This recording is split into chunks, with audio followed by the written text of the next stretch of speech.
Good day, everyone. So today, we're gonna talk about socio-economic study. So first topic is all about the contribution to the community. So it's described the social, economic, and environmental concerns of the business to the environmental damage and improve social and economic welfare of the community. So contribution to community as an encompassing description of a business social, economic, and environmental responsibility, aim at mitigating environmental degradation while enhancing the social and economic well-being of the community. So first example is for environmental, like the tree planting program or campaigns, cleanup activities to mitigate the environmental impact. So the second example is all about the social. So social provision of scholarships or funding for educational program to support students or children nga mga wala sa kaya sa financial. So next and the last is all about the economic. So it's a creation of job opportunities for local residents, particularly for marginalized group. So everyone, do you know what is the marginalized group? So this is the people who discriminate. For example, is the LGBTQ or disabled or PWD. The economic is giving them a job to support them and to prove that they can do the job while they have problems to their selves. Next is the contribution to the employees or personnel. So it describes the direct and incident contributions of the business to the personal, professional, family, and economic welfare to the employees. So in a feasibility study, a socio-economic analysis benefits employees by ensuring the project creates job opportunities and improves working conditions. It identifies potential wage increases, training and skill development needed for the future roles, helping employees grow professionally.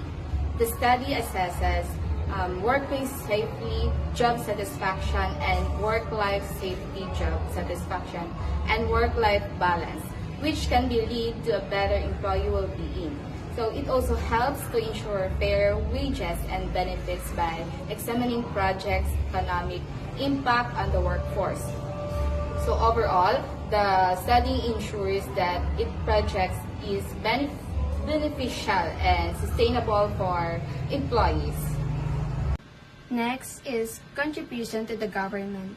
Describe the benefits that the government can derive from the business in terms of providing employment, taxation, economic activities, and others. Contribution to the government refers to the various ways individuals, businesses, and organizations support governmental functions and societal well-being.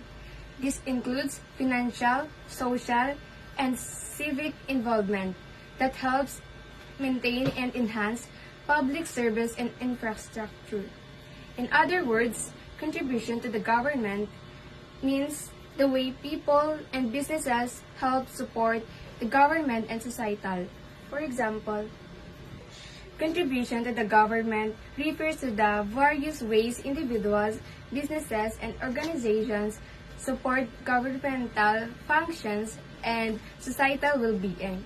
This includes financial, social, and civic involvement that helps maintain and enhance public service and infrastructure.